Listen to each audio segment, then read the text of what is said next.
It was a great day in Vaikonze. Round two is in the books, and what a day it was. This is your round two rapid recap. Fiona, we had Magnus Carlsen taking on Anish Giri. The Dutch hometown hero wasn't meant to be, was it?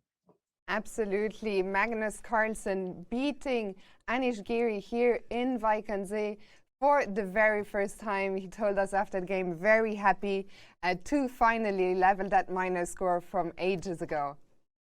And we saw him use a Catalan, which he also used in the World Chess Championship. So maybe some leftover prep. We know he was vague about it. But at this point here, he went knight to a3, allowing the bishop to capture that knight. Instead of that move, both queen c2, queen a4, knight to e5, all much more popular. But instead, we see the move knight to a3. So Fiona, maybe some of that prep, right? Absolutely. Maybe also some influence from one of his seconds, Daniil Dubov, who loves to throw some material around the board, give up some material, and was part of the team during the match against Nepomniachtchi. Never scared to be a pawn down, sometimes even more. And in this game, White remained a pawn down for a little bit. And this move a4, followed by bishop a3, opened up some lines for White. And here is where the game entered novel territory, because Black could play bishop to d5. But the problem with getting greedy and just trying to hold on your pawn is that a move like rook to e1, following it up with pawn to e4, something like this is giving White the edge here. And Black is not going to be happy to see this kind of play. As the bishop is kicked away, the pawn on c4 will be lost. So instead of playing for bishop to d5, we saw knight to d7. And Magnus said, you know what? Have the pawn on a4. b5 was the threat. So finally, queen takes c4 played, and there goes that pawn on a4, Fiona.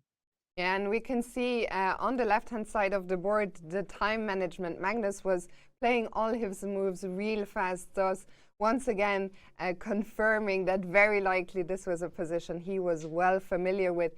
And for Anish, a difficult defensive task ahead from the very early stages. Yes, it certainly was, because we had talked about this idea of an exchange sacrifice. Lo and behold, Magnus says queen b3, getting out of the way of the rook.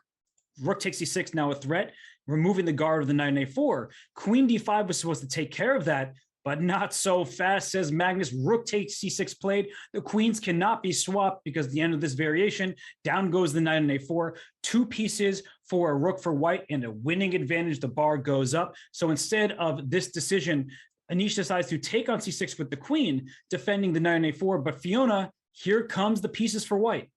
Absolutely. And from this moment onward, we were considering the exchange sack for a while, but the tide started turning real quick. Knight e5, opening up the bishop from g2, and very quickly the problems became unsurmountable for Anish.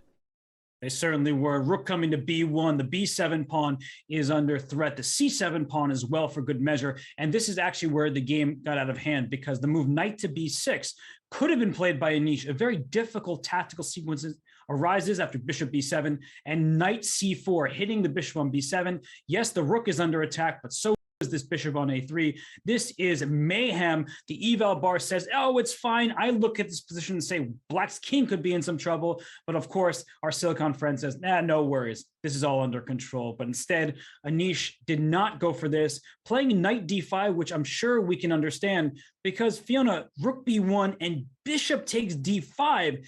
That's not a move you expect, giving up your fianchetto bishop.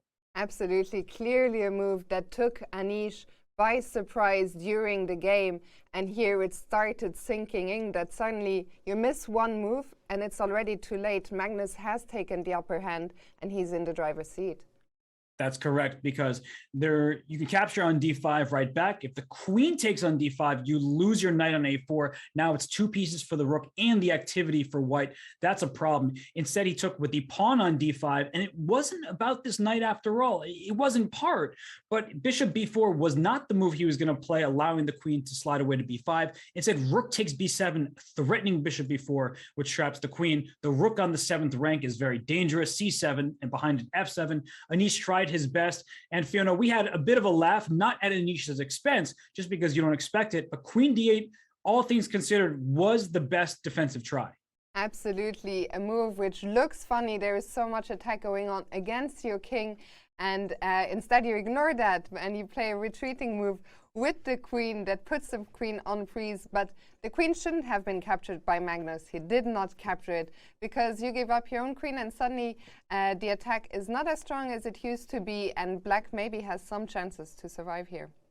That's right. It's still better for white after all that. But why give up your queen when you can trade it in the next move after winning some material? Queen f6 played. And this is the last moment where Magnus could have gone wrong. He decided to trade queens, a great decision. We know that queen takes d5 does not allow rook takes f7. That would be a blunder because the rook on a8 is loose. Rook f7, rook takes f7, down goes the rook in the corner once the queen takes back. So instead, the move would have been knight c3 first, distracting the queen away, and then taking the knight f7. Black would be able to hold this, but Magnus, way too strong, Fiona. Queen takes f6, and what wonderful technique he displayed from here on out. Absolutely. He was just surgical from here on out, never losing control of the position, pushing his c-pawn to c7, restricting the black rooks, then activating the bishop along the long diagonal, and in the end, going to capture the rook on c8. So beautiful technique by Magnus.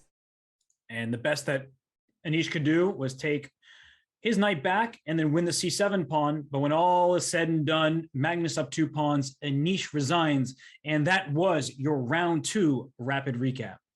So Fiona, that was really a fine game by Magnus Carlsen. He now joins the leaders here in Vikings with 1/2. So the standings have been shaken up a little bit thanks to 2 decisive games. What do you think? Magnus at the top, so is Duda, so is Vidit. What are we in for in round 3? Yeah, well, very interesting standings already after only 2 rounds. Nobody on a perfect score. Magnus will be very happy with the way his tournament has kicked off. Duda continuing where he left off in the year 2021. And Vidit, one of the surprise players, but a very strong start from Vidit. I don't say surprise players in terms of his strength, of course, a tremendously strong players, but he'll be very happy to be joining Duda and Carlsen in the lead. What do I expect from tomorrow? Let's have a quick look at the pairings. Oh, some good with Duda against Carlsen. We were just talking about them at the top of the standings. All right, Fiona, I'm not going to make you make predictions yet. I'll give you the night to sit and think about all this. But we do have some great pairings in store for tomorrow. I mean, for example, Jordan van Foreest lost round 2 after winning round 1. Now he gets the white pieces against the lowest rated and least experienced player in the field. And Pradhananda is a monster. He is so talented. And he drew against Anish Giri with black. He drew again today with the white pieces against Krzysztof Duda. So why should he be afraid of Jordan van Foreest? There's no reason, but I love that matchup on the bottom of our screen here. Absolutely. We also have the All-American clash between Fabiano Caruana and Sam Shankland. And one game I'm very curious about is Anish Giri against Shahriar Mamediyarov. Shahriar started with 2 draws, but 2 crazy games. How will Anish bounce back after a loss? So a lot of interesting games once again for tomorrow. Let's have a quick look at the tournament schedule. We will be back tomorrow with round 3, same place, same time. So games start at 2 p.m. Central European time. That's 5 a.m. Pacific. And then one more round after that before the first rest day on January the 19th. Well, it's been a fantastic start, Fiona. I'm really pumped about this event because we're getting 5 decisive results in the first 14 games. There's also a challenger section. I actually last night spent a little bit of time looking at those games, but there's too much excitement in the Masters tournament to go look at the challengers. But I have really been loving the chess. There have been a few moments that I've been very vocal about my disappointment. Those draw offers, let's get rid of those, please. Come on, Shahriar, you're going to have to take it down to the wire. But really, it's been such good chess, fighting chess.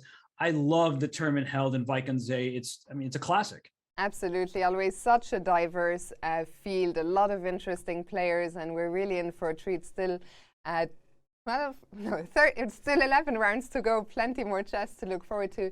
If you want to get involved at home, unfortunately, no spectators are allowed on site this year, but check out Tata Steel Chess.com. There will be an online festival on January the 22nd and the 23rd with a lot of different activities you can take part in. So check out our website and we hope to see you there. For now, Robert, thank you so much for today. It's been so much fun and we will be back tomorrow with round 3.